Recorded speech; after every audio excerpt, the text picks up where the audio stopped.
Hello everyone.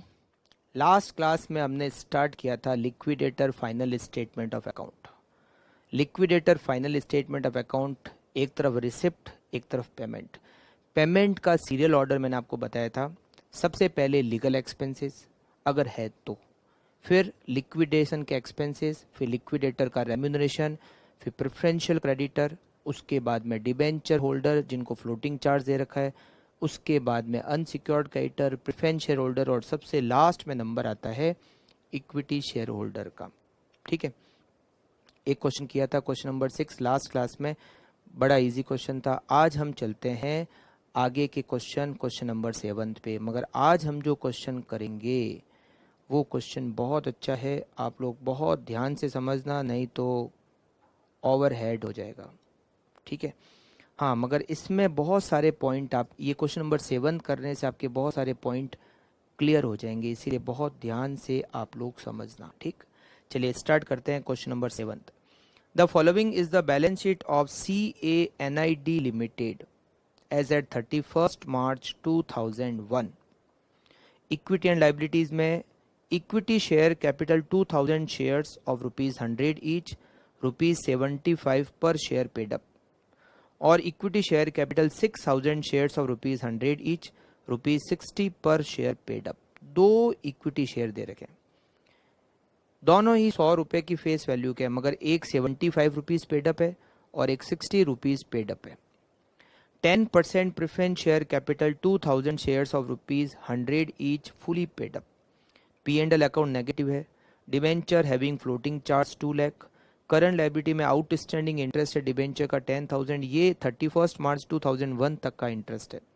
और sundry creditor 4,90,000। फिर assets में नॉन करंट एसेट्स, लैंड और building, plant and machinery. Current assets में स्टॉक, डेटर और bank. On that date the company went into voluntary liquidation.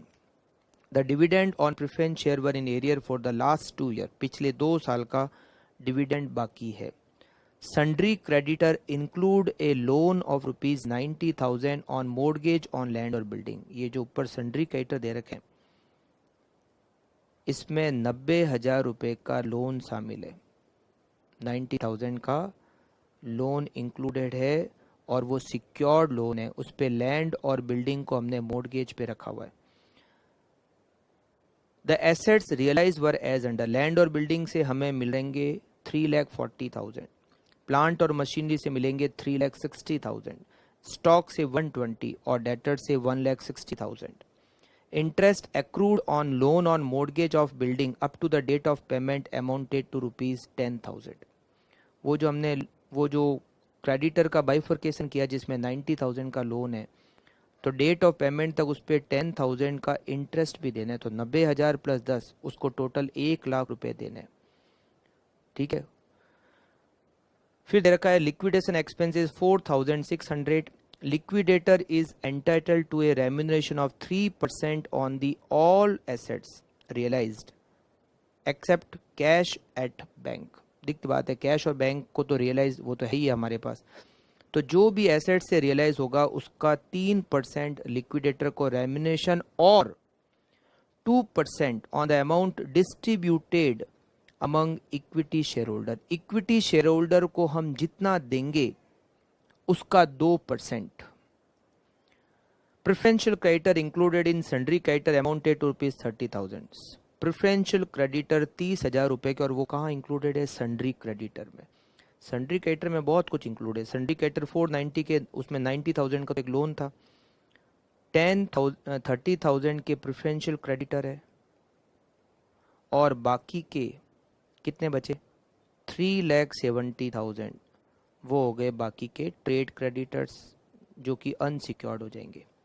ये जो 90,000 का लोन है उस पे जो 10,000 का इंटरेस्ट है वो उसके अलावा है, पेमेंट की डेट तक उस पर और 10,000 का इंटरेस्ट हो चुका है। ठीक है ना, तो 90,000 का लोन है 490 में, 30,000 के प्रेफरेंशियल क्रेडिटर के, बाकी के 3,70,000 हो गए ट्रेड क्रेडिटर जो कि अनसिक्योर्ड हो जाएंगे। राइट, इसको वर्किंग नोट बना के लिख देंगे बाद में। अच्छा, उसके बाद में लिखा हुआ है all payments were made on 30 जून। हम 30 जून 2001 को पेमेंट कर रहे हैं, जबकि ये बैलेंस शीट दे रखी है 31 मार्च 2001, मतलब इस बैलेंस शीट के 3 महीने बाद पेमेंट करें। इसका मतलब जो डिबेंचर है, वो जो बैलेंस शीट में आउटस्टैंडिंग इंटरेस्ट दे रखा है 10,000, वो तो 31 मार्च 2001 तक का है।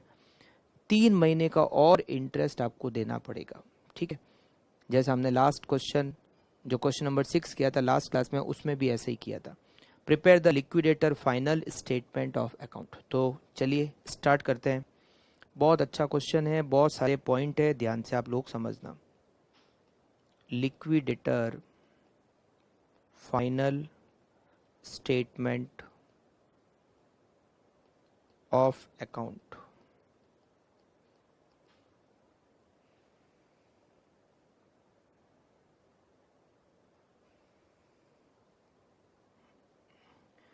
Liquidator final statement of account, या नेक्स्ट पेज पे ले लेते हैं, ठीक है। Liquidator final statement of account.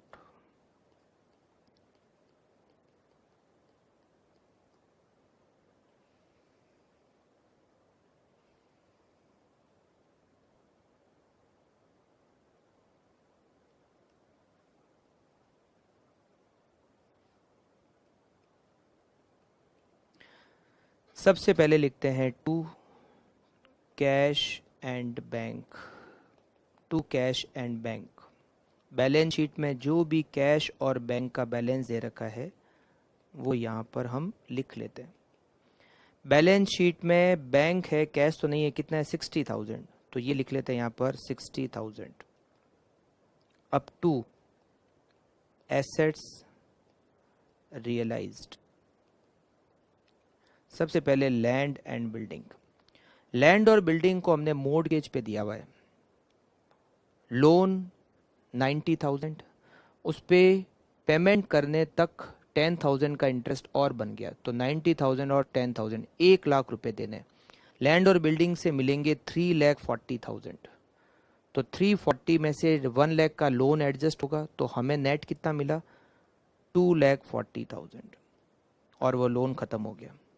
1,00,000 रुपए का लोन प्रॉपर्टी की वैल्यू से 1,00,000 से एडजस्ट हो गया। नेट हमें मतलब वो लोन हो गया फुली सिक्योर्ड, 2,40,000 जो सरप्लस बचा वो हमें मिल गया, ठीक है। अब यहाँ पर plant and machinery 360, plant and machinery 3,60,000। उसके बाद हमें देखो ये हो गया प्लांट एंड मशीनरी, स्टॉक से 1,20,000, स्टॉक से 1,20,000।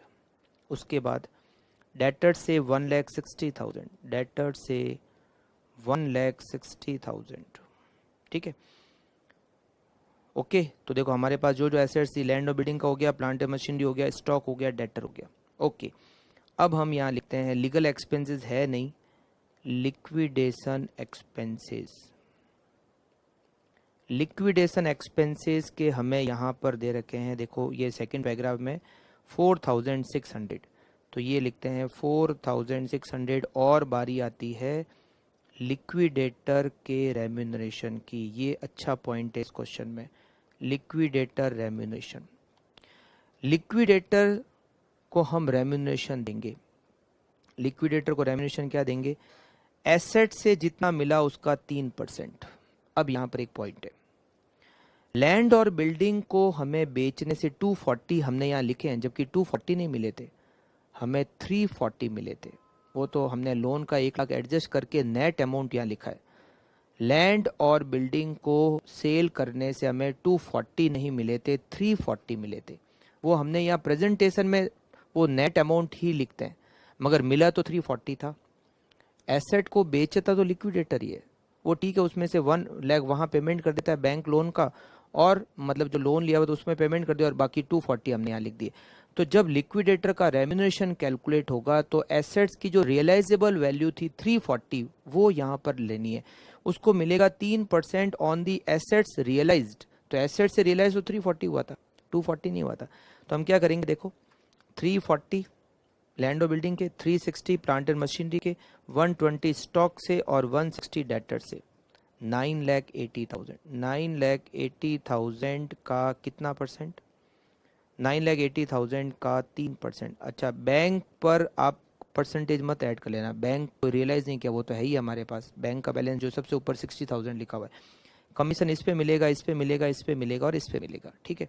9,80,000 का 3% होता है 29,400, मगर अभी तक इसका रेम्यूनरेशन एंड नहीं हुआ है, एक और है।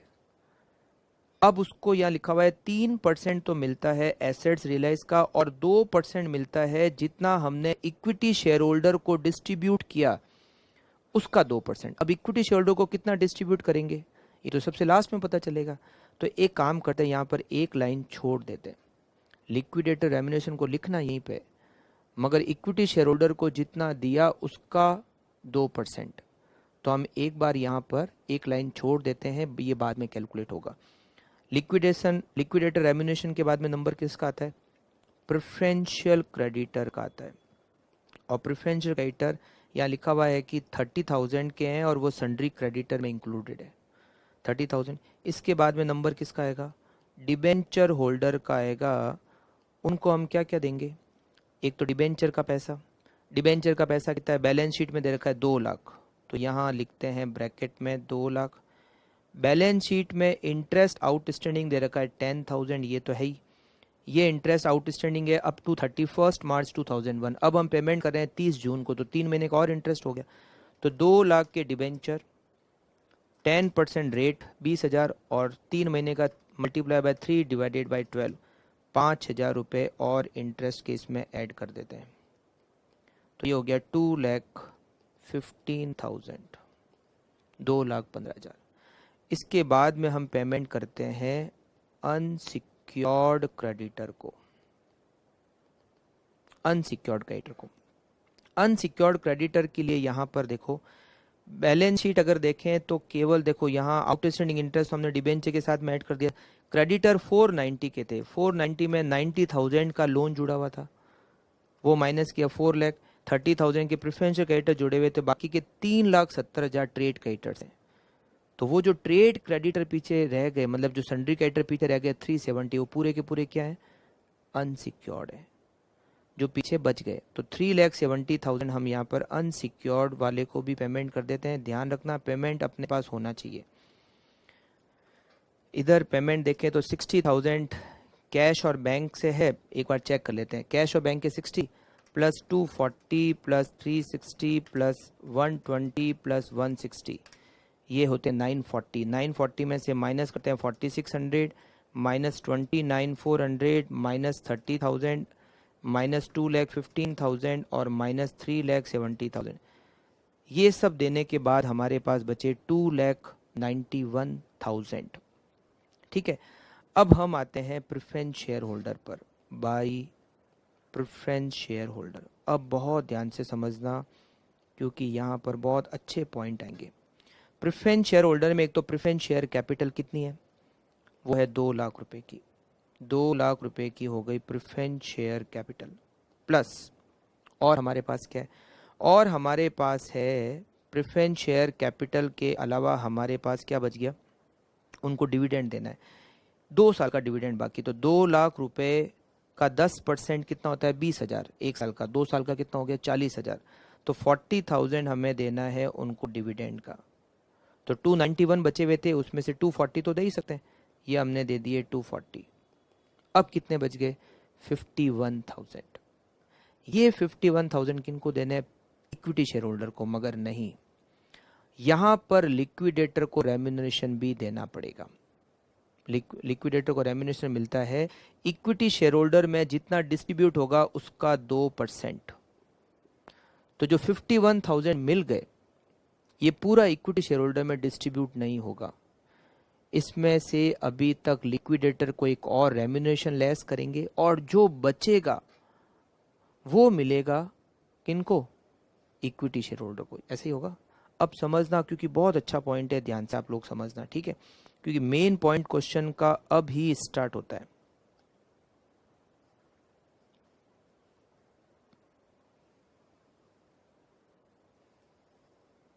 मेन पॉइंट क्वेश्चन का अभी स्टार्ट होता है ना।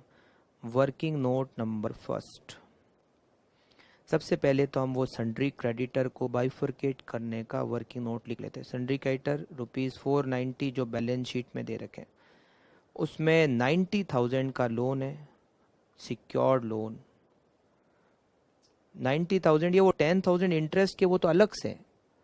बैलेंस शीट में जो सन्ड्री क्रेडिटर है उसमें तो लोन का 90,000 ही शामिल है, ठीक है। अच्छा, उसके बाद में प्रेफरेंशियल क्रेडिटर है। प्रेफरेंशियल क्रेडिटर वो हो गए ₹30,000 और जो बच गए वो हो गए अनसिक्योर्ड क्रेडिटर ₹3,70,000 बैलेंसिंग फिगर, ठीक है। अब हम करते हैं working note number second. Balance, अब ध्यान से समझना आप लोग, balance after payment to preference share holder. Preference share holder को पेमेंट करने के बाद हमारे पास बच गए 51,000, हमारे पास बचे 51,000, राइट। अब हम करेंगे इसमें से लेस लिक्विडेटर को रेम्यूनरेशन। एक रेम्यूनरेशन तो 29,400 था, वो तो ऑलरेडी लेस हो चुका है। एक रेम्यूनरेशन और लेस होगा 51,000। इसमें से रेम्यूनरेशन लेस होने के बाद जो बचेगा वो इक्विटी शेयर होल्डर को देंगे। मगर ये जो लिक्विडेटर का रेम्यूनरेशन है ये 2% इस 51,000 का नहीं है, उसका रेम्यूनरेशन लेस करने के बाद जो अमाउंट आएगा उसका 2%। इसका मतलब ये कैसे करेंगे, 51,000 मल्टीप्लाई बाय 2 डिवाइडेड बाय 102, वो मैनेजर कमीशन का लेस करने के बाद 11-12 में किए होगा ना आप लोगों ने। तो लिक्विडेटर को जो रेम्यूनरेशन मिलेगा वो 2%, उसका खुद का रेम्यूनरेशन लेस होने के बाद जो अमाउंट आएगा वो इक्विटी शेयर होल्डर में डिस्ट्रीब्यूट होगा, उसका 2% होना चाहिए। तो 2 डिवाइडेड बाय 102 ये होता है 1,000 रुपये।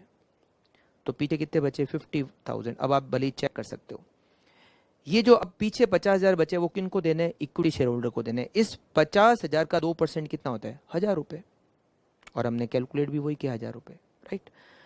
तो यहाँ पर एक काम करते हैं, 1,000 रुपये तो और लिख ही लेते हैं, यहाँ पर हम कैलकुलेशन लिख लेते हैं। 51,000 multiply by 2 divided by 102 which is 1,000।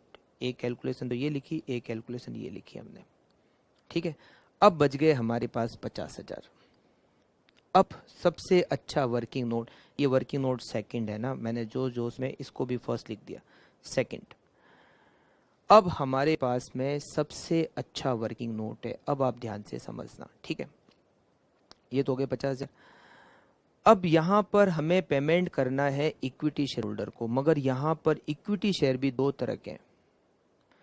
एक की पेड अप वैल्यू 75 है और एक की पेड अप वैल्यू 60 रुपीज़ है। तो ये जो हमारे पास 50,000 है वो हम किन को दें, 75 रुपीज़ पेड अप वाले शेयर होल्डर को दें या 60 रुपीज़ पर जो पेड अप वाले शेयर होल्डर है उनको दें, दोनों इक्विटी। तो इक्विटी शेयर भी दो तरह के हैं।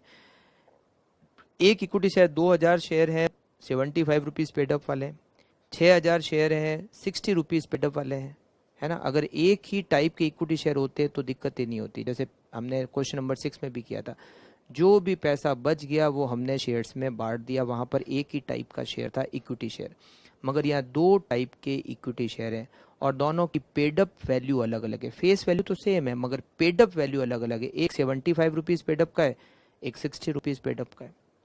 अब कैसे करना है, अब समझना, ठीक है। अब आप लोग समझना, ये वर्किंग नोट आप बाद में लिखना, ठीक है। हमारे पास 50,000 रुपये बचे हुए हैं सब कुछ देने के बाद। अब हम यहाँ बना रहे हैं working note number 3, payment available for equity share holder, for equity share holder equals to 50,000, ठीक है। अब एक बार ऐसा मान लेते हैं कि जिनकी कॉल बाकी है, मान लो अगर इनसे कॉल मंगा लें तो क्या हो। जैसे ये 100 रुपये का शेयर है, पेड अप तो 75 है, मतलब हम इससे 25 रुपये की कॉल मंगा सकते हैं, हमारे पास राइट है इनसे कॉल मंगाने का। तो मान लो अगर मैं इनसे कॉल मंगाता हूँ, ये 2,000 शेयर है, अगर इनसे 25 रुपये की कॉल मंगा लेता हूँ तो ये शेयर क्या हो जाता है, फुली पेड अप हो जाता है ना। एक बार ऐसा मान लेते हैं कि मान लो मैंने इनसे कॉल मंगा ली, ठीक है, तो यहाँ लिखते हैं plus call from equity share holder. अगर मैं इनसे कॉल मंगा लेता हूं तो जो ₹75 पेड अप वाला शेयर है, ये कितने शेयर है, 2000 शेयर, ये हमें 25 रुपीज़ पर शेयर देंगे। 100 रुपये की फेस वैल्यू है, 75 ही पेड अप है, तो 25 रुपये हम मंगा सकते हैं इनसे, है ना। तो अगर हम इनसे 25 रुपये कॉल कर सकते हैं, तो मान लो हमने कॉल कर लिए, तो 2000 शेयर पर 25 रुपये के हिसाब से हमें कितने मिले, हमें मिल गए 50,000।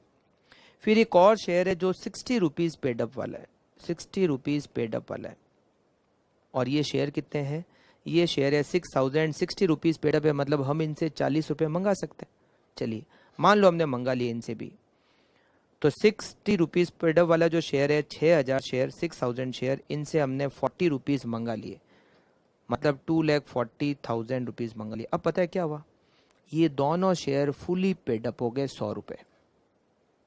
जो 75 रुपीज़ पेड अप वाला शेयर है वो भी 100 रुपये पेड अप का हो गया, जो 60 रुपीज़ पेड अप वाला शेयर है वो भी 100 रुपये हो गया, क्योंकि मैंने इनसे रुपये मंगा लिए। ठीक है, तो 50,000 तो पहले से थे, 50,000 इनसे एक और आ गए और 240 और आ गए, तो मेरे पास रुपए हो गए 3,40,000। 2000 शेयर वो भी फुली पेड अप हो गए 100 रुपये, और 6000 शेयर वो भी फुली पेड अप हो गए 100 रुपये के। इसका मतलब मेरे पास total fully paid up share हो गए 8000। आप समझ रहे हैं, अगर मैं इनसे कॉल मंगा लेता हूँ 25 रुपये की, तो ये भी फुली पेड अप हो गए 2000 शेयर 100 रुपये, और ये जो इनसे कॉल मंगा लेते हैं अगर 40 रुपये की, तो ये भी फुली पेड अप हो गया 100 रुपये, और ये 6000 शेयर है, मतलब टोटल 8000 शेयर 100 रुपये फुली पेड अप वाले हो जाएंगे। अब ये जो 3,40,000 हमारे पास रुपए हैं, ये देने तो इनको ही है, इक्विटी शेयर होल्डर को देना है। अब हम करेंगे पेमेंट इक्विटी शेयर होल्डर को, payment to equity share holder. देखो ध्यान से समझना, ठीक है, payment to equity share holder per share हमें इनको देने 3,40,000। हम सबको तो दे ही चुके हैं, हम सबको पेमेंट कर चुके हैं, प्रेफरेंस शेयर होल्डर वगैरह सबको पेमेंट कर चुके हैं। उसके बाद ही तो हमारे पास 50,000 बचे थे, फिर 50,000 और आ गए, 2,40,000 और आ गए, तो हो गए 340। देने किसको, शेयर होल्डर को ही देना, इक्विटी शेयर होल्डर को। और ये इक्विटी शेयर होल्डर सारे के सारे अब क्या हो गए, फुली पेड अप 8000 शेयर। हमने जो जो कॉल बाकी थी दोनों से मंगा ली, तो वो अब पहले वाला जो शेयर था 2000 शेयर वो भी 100 रुपये फुली पेड अप, जो दूसरे वाले 6000 शेयर थे वो भी 100 रुपये फुली पेड अप, मतलब टोटल हमारे 100 रुपये फुली पेड अप वाले शेयर हो गए 8000। ठीक है, तो अब हम ये जो 340 है ये 8000 शेयर में बांट देंगे, क्योंकि दोनों बराबर पेड अप वैल्यू वाले हो गए।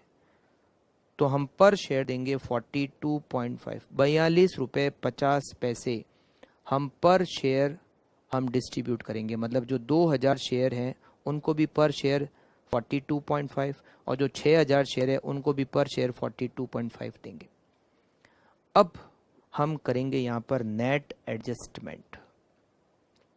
नेट एडजस्टमेंट, नेट एडजस्टमेंट का क्या, देखो जो 75 रुपीज़ पेड अप वाला शेयर है, जो 75 रुपीज़ पेड अप वाला शेयर है, हमें क्या करना है, उनसे 25 रुपये पर शेयर तो मंगाने हैं।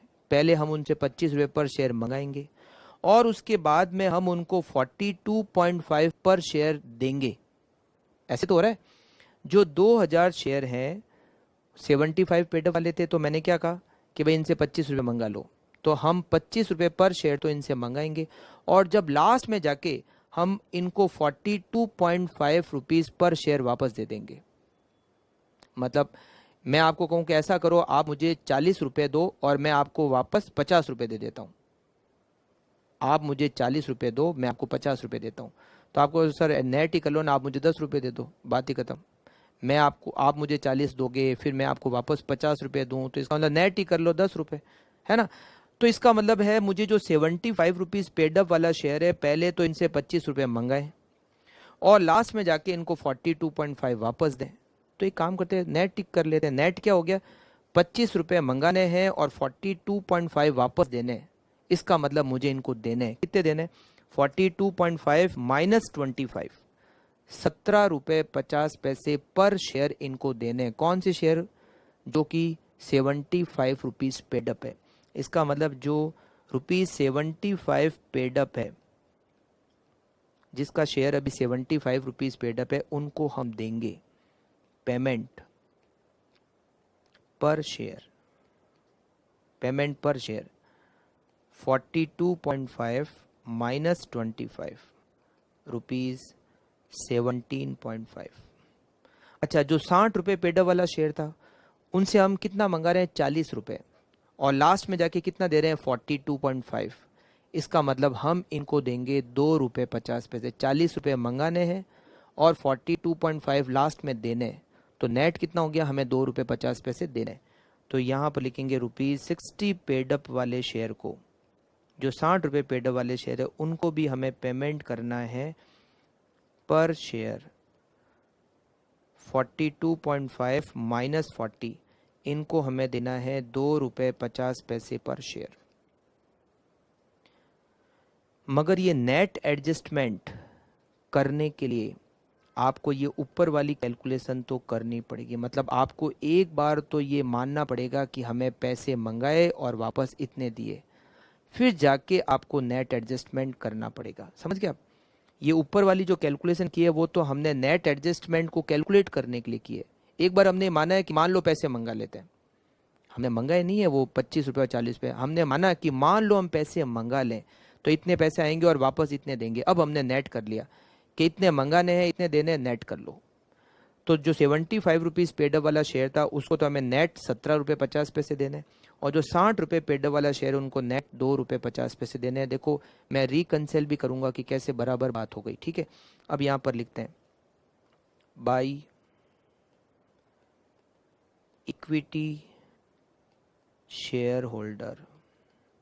अब इसमें भी लिखेंगे ₹75 पेड अप। जो 75 रुपीज़ पेड अप वाले शेयर कितने? 2000, और इनको हम देंगे 17 रुपये 50 पैसे। तो 2000 पे 17 रुपये 50 पैसे दोगे तो इसका मतलब इनको देंगे हम 35,000। और जो ₹60 पेड अप है, ₹60 पेड अप है, वो है 6000 शेयर, और उनको हम देंगे पर शेयर 2.5।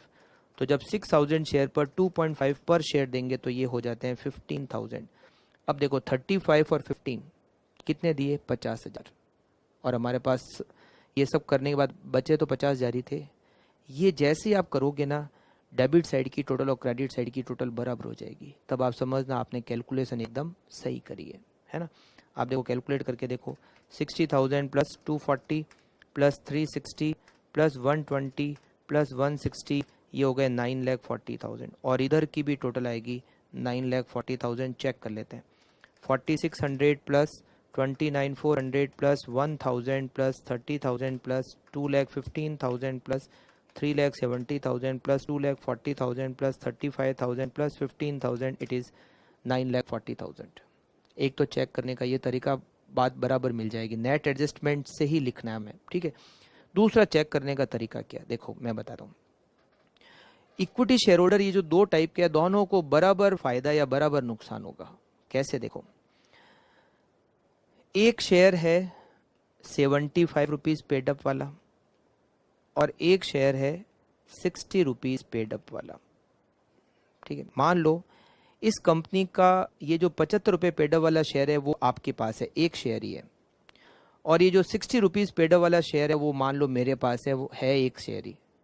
इस कंपनी का एक शेयर आपके पास है, इस कंपनी का एक शेयर मेरे पास है। आपके पास जो शेयर है वो 75 रुपीज़ पेड अप वाला है, मेरे पास जो शेयर है वो 60 रुपीज़ पेड अप वाला है। मतलब आपने इसके एक शेयर के 75 रुपये दिए और मैंने इसके एक शेयर के 60 रुपये दिए। ठीक, अब कंपनी हमें जो 75 रुपीज़ पेड अप वाला आपके पास शेयर पड़ा है, आपको कंपनी दे रही है 17 रुपये 50 पैसे फाइनल सेटलमेंट में पर शेयर दिए ना। हमने जो 75 रुपये पेड अप वाला शेयर है उसको हमने दिए 17 रुपये 50 पैसे। ठीक है, तो आपने जब शेयर खरीदा था तो आपने दिए थे 75 और आपको 17 रुपये 50 पैसे वापस मिल गए। तो आपने दिए तो 75 थे, मगर मिले 17.5, 17 रुपये 50 पैसे, मतलब पर शेयर अब ₹57.50 आपको नुकसान हो गया। अब तो कंपनी बंद हो गई। आपने शेयर के ₹75 दिए थे, आपको कंपनी ने फाइनल सेटलमेंट में ₹17.50 दिए, तो अब आपको ये जो पीछे ₹57.50 दिए थे वो आपका लॉस, मतलब आपको पर शेयर ₹57.50 का लॉस हो गया। मैंने एक शेयर के कितने दिए थे? ₹60। कंपनी ने मुझे पर शेयर दिए ₹2.50, तो ₹60 मैंने दिए थे, कंपनी ने मुझे ₹2.50 फाइनल सेटलमेंट में दिए। इसका मतलब मुझे भी पर शेयर का नुकसान कितना हुआ? ₹57.50। आपका पर शेयर का लॉस, मतलब जो ₹75 पेड अप वाला जो शेयर होल्डर है और जो ₹60 पेड अप वाला जो शेयर होल्डर है, दोनों को नुकसान बराबर हो रहा है। आपका भी ₹57.50 पर शेयर नुकसान हो गया, मेरा भी ₹57.50 पर शेयर नुकसान हो गया। ये रिकंसिल करने का दूसरा तरीका, समझ गया? तो इस तरीके से आप इसको इक्विटी शेयर होल्डर की कैलकुलेशन को कर सकते हो। अब ये क्या है, समझाने के हिसाब से थोड़ा सा टिपिकल था, मगर जब हम इसको फिगर में लेते हैं तो बात बराबर एडजस्टमेंट से बैठ जाती है। ठीक है, तो चलिए आप इसका आंसर लिखिए। पहले liquidator final statement of account बनाइए और उसके बाद में मैं आपको वर्किंग नोट भी बताता हूँ, वो भी लिखिए। फटाफट से लिखिए आप लोग।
Liquidator final statement of account के बाद में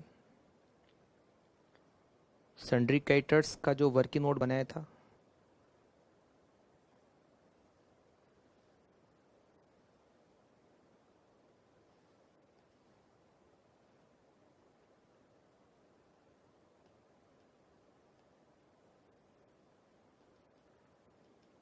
ये जो वर्किंग नोट सेकंड है, इसमें हम लिख देते हैं ये जो 50,000 बचा हुआ है, payment available for equity share holder.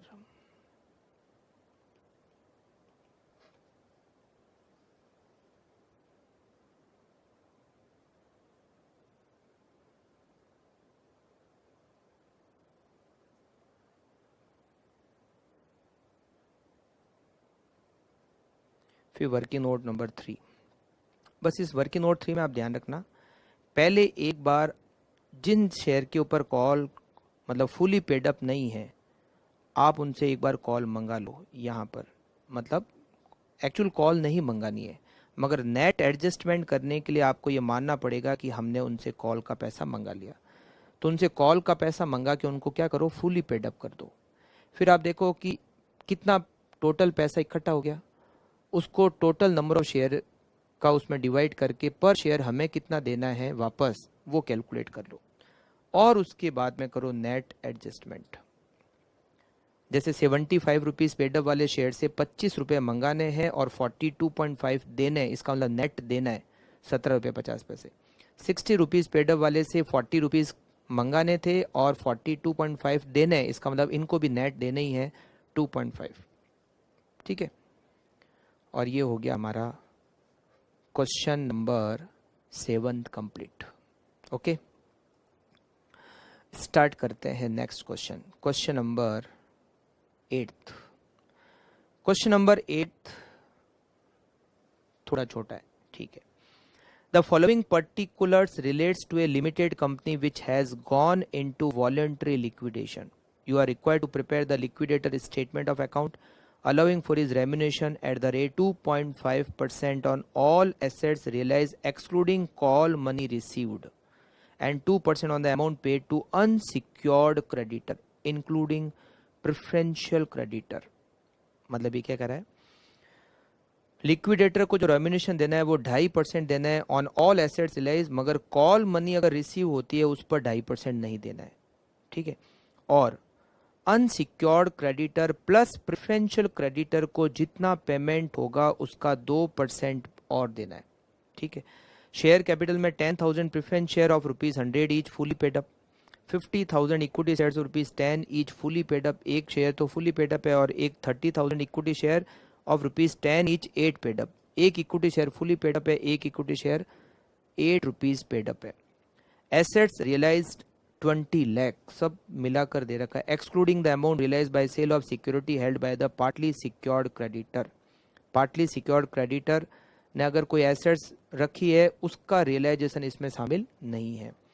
Preferential creditor दे रखे 50,000 के, अनसिक्योर्ड क्रेडिटर दे रखे हैं 18 लाख के। पार्टली सिक्योर्ड क्रेडिटर उनकी एसेट से रियलाइज हुआ है 3,20,000 और पार्टली सिक्योर्ड क्रेडिटर है 3.5 लाख के, मतलब 3.5 लाख के क्रेडिटर है सिक्योर्ड क्रेडिटर, मगर सिक्योरिटी की वैल्यू 320 है, तो 30,000 जो उनका बचेगा डेफिशिएंसी वो अनसिक्योर्ड क्रेडिटर में इंक्लूड हो जाएंगे। Debenture having floating charge on all the assets of the company वो है 6 लाख रुपये, और लिक्विडेशन का एक्सपेंसेस है 10,000। A call of ₹2 per share on partly paid up share was fully received except in case of one shareholder owing 1,000 share। ये जो 30,000 share हैं, 30,000 shares जो हमें यहाँ दे रखे हैं, जो 10 रुपये का शेयर है 8 रुपये पेड अप, इस पे 2 रुपये की कॉल हमने ड्यू की, सब शेयर होल्डर ने पैसा दे दिया, मगर एक शेयर होल्डर था जिसके पास 1,000 शेयर थे, उसने पैसा नहीं दिया, मतलब 29,000 शेयर पे हमें पैसा मिल गया। Also calculate the percentage of amount paid to unsecured creditor to the total unsecured creditor. अच्छा, यहाँ पर बेसिकली मुझे लगता है कि पैसे बहुत जल्दी ही एंड हो जाएंगे, है ना, इस क्वेश्चन के हिसाब से ऐसे देख के लगता है, फिर हम क्वेश्चन करेंगे तब पता चलेगा। चलिए स्टार्ट करते हैं। Liquidator final statement of account. Liquidator final statement of account.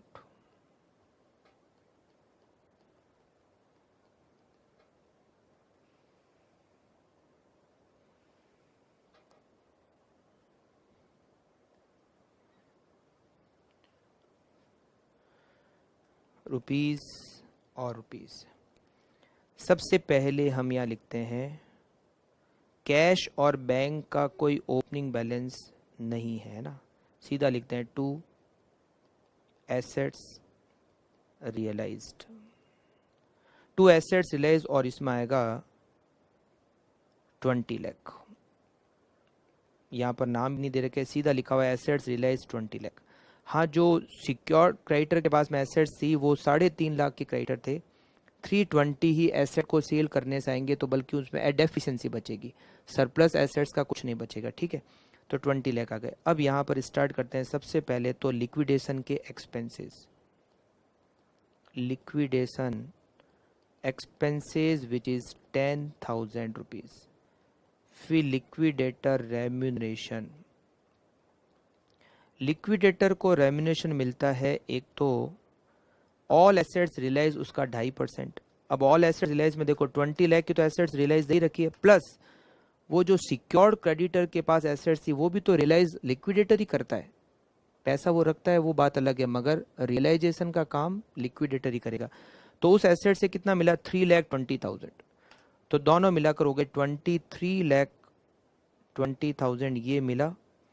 इसका कितना परसेंट उसको देना है कमीशन, 2.5%, 2.5% देना है। तो 23,20,000 इसका 2.5%, 58,000 तो इसका कमीशन हो ही गया। इसके अलावा इसको और कमीशन देना है, अनसिक्योर्ड क्रेडिटर को जितना पेमेंट होगा उसका 2%, और प्रेफरेंशियल क्रेडिटर पे भी 2%। तो चलो ऐसा करते हैं, 2 लाइन यहाँ खाली छोड़ देते हैं, ठीक है। अब हम लिखते हैं बाई, यहाँ पर किसका पेमेंट आएगा, प्रेफरेंशियल क्रेडिटर का पेमेंट आएगा, प्रेफरेंशियल क्रेडिटर्स।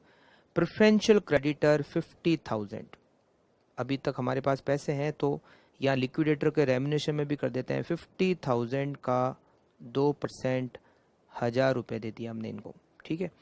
50,000 का 2%, ठीक है। अब प्रेफरेंशियल क्रेडिटर के बाद में नंबर किसका आता है? Debenture holder having floating charge. Debenture holder, debenture holder का टोटल पैसे बाकी है 6 लाख रुपए, ठीक है, दिया वही है। अभी तक हमारे पास रुपए हैं। ध्यान रखना रुपए कहीं ख़त्म नहीं हो जाए, क्योंकि इस क्वेश्चन की लैंग्वेज से ऐसा लग रहा है कि पेमेंट जल्दी ही ख़त्म हो जाएगा। प्रेफरेंस शेयर होल्डर तक का भी नंबर आना नहीं है। 6 लाख रुपए हो गए। अब करते हैं by unsecured creditor. Unsecured creditor है कितने के? देखो, अनसिक्योर्ड क्रेडिटर 18 लाख के तो दे ही रखे, और जो सिक्योर्ड क्रेडिटर है उनकी भी तो डेफिशिएंसी आएगी 30,000 रुपये। तो इसमें 30,000 और ऐड कर दे तो ये हो गए 18,30,000, और हमारे पास यहाँ पेमेंट तो है ही नहीं। एसेट से मिले 20 लाख, उसमें से हमने 6 लाख और करीब करीब 7 लाख रुपए तो दे ही दिए। तो 20 लाख में से करीब करीब अगर 7 लाख देते तो बचे ही 13 लाख है। और अनसिक्योर्ड क्रेडिटर हमारे हैं कितने? 18,30,000। इसका मतलब है अनसिक्योर्ड क्रेडिटर को भी पूरा पेमेंट नहीं जाएगा। तो जो इसका मतलब है, इसका मतलब ये भी है कि जो इक्विटी शेयर होल्डर है उनसे हम पैसा कॉल करेंगे ही करेंगे, है ना। इक्विटी शेयर होल्डर की लाइबिलिटी, यहाँ तो अनसिक्योर्ड क्रेडिटर को भी पेमेंट पूरा नहीं कर पा रहे हैं, तो इक्विटी शेयर होल्डर से तो हमें पेमेंट कॉल करना ही पड़ेगा। तो यहाँ लिखते हैं 2 calls from equity share holder. 30,000 share पर कॉल बाकी थी 2 रुपए की, मगर एक शेयर होल्डर जिसके पास 1000 शेयर थे उसने पैसे नहीं दिए। कुछ भी हो सकता है कि क्यों नहीं दे पाया, तो छोड़ो उसको, बाकी पे तो पैसे मिले। 29,000 शेयर पे 2 रुपए की कॉल के हिसाब से कितने रुपए मिले? 58,000। तो 20 लाख प्लस 58,000, 20,58,000 हो गए। उसमें से माइनस करते हैं एक तो 10,000, माइनस करते हैं 58,000, माइनस करते हैं 1,000, माइनस करते हैं 50,000, माइनस करते हैं 6 लाख, ये बचे 13,39,000, 13,39,000। अनसिक्योर्ड क्रेडिटर तो 18 लाख से भी ज़्यादा है, तो जो भी रुपए बच गए वो किसको दे दो? अनसिक्योर्ड क्रेडिटर को दे दो। मगर कितने रुपए बचे? 13,39,000, 13,39,000। यहाँ पर हमें रेम्यूनरेशन देना पड़ेगा लिक्विडेटर को। प्रेफरेंशियल क्रेडिटर को जितना पेमेंट किया, क्योंकि प्रेफरेंशियल क्रेडिटर को तो हमने पूरा पेमेंट कर दिया, इसलिए उसके पूरे पेमेंट का 2% ले लिया। मगर अनसिक्योर्ड क्रेडिटर को जितना पेमेंट करेंगे उसका भी तो 2% है। तो ये जो हमारे पास रुपए बच गए 13,39,000, इसमें से लिक्विडेटर को रेम्यूनरेशन देंगे, और उसके बाद जो अमाउंट बचेगा वो अनसिक्योर्ड क्रेडिटर में बट जाएगा, ठीक है, डिस्ट्रीब्यूट हो जाएगा। तो इसका मतलब है लिक्विडेटर का रेम्यूनरेशन उस पर कैसे कैलकुलेट होगा? 13,39,000। ये समझ में आया कैसा है 13,39,000? हमने रिसिप्ट की टोटल की और जो भी अभी तक पेमेंट लिखे सब माइनस कर दिए, तो ये बचे 13,39,000 multiply by 13,39,000 multiply by 2 divided by 102। जैसा हमने वो उसमें इक्विटी शेयर होल्डर का निकाला था कि उसके इक्विटी शेयर होल्डर को जितना डिस्ट्रीब्यूट करेंगे उसका परसेंटेज था। तो लिक्विडेटर का रेम्यूनरेशन लेस होने के बाद जो बचेगा वही तो डिस्ट्रीब्यूट कर पाओगे आप। तो इसलिए 13,39,000 मल्टीप्लाई बाय 2 डिवाइडेड बाय 102, और ये होता है 26,255।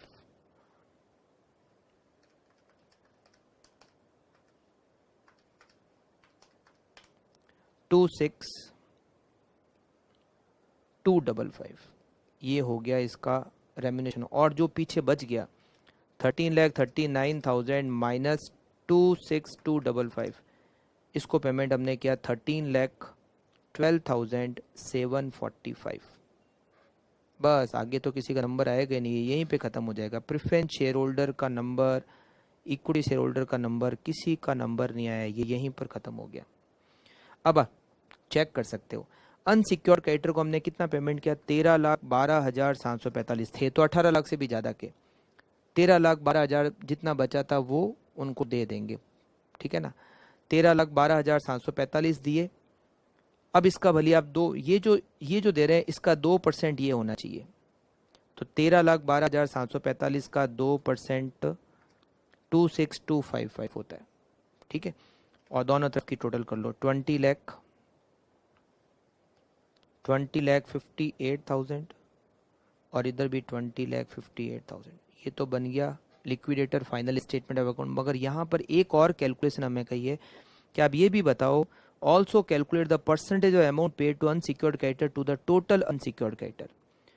हमने कितना परसेंटेज पेमेंट किया अनसिक्योर्ड क्रेडिटर को? तो देखो ये कैसे कैलकुलेट करेंगे, टोटल अनसिक्योर्ड क्रेडिटर है कितने, अनसिक्योर्ड क्रेडिटर 18 लाख दे रखे प्लस 30,000 वो जो डेफिशिएंसी बची सिक्योर्ड क्रेडिटर में, ये हो गए 18,30,000। अब हम पेमेंट कितना कर रहे हैं, पेमेंट टू अनसिक्योर्ड क्रेडिटर्स हम पेमेंट कर रहे हैं 13,12,745। तो ये जो पेमेंट कर रहे हैं वो टोटल अनसिक्योर्ड क्रेडिटर का कितना परसेंटेज है, percentage of payment to unsecured creditors equals to 13,12,745 divided by 18,30,000 multiply by 100। 13,12,745 divided by 18,30,000 multiply by 100, it is 71.73%। मतलब हमने अनसिक्योर्ड क्रेडिटर को 71.73% का पेमेंट किया है। ठीक है, फटाफट से आप नोट कर लो जिससे ये हमारा क्वेश्चन एंड हो जाए।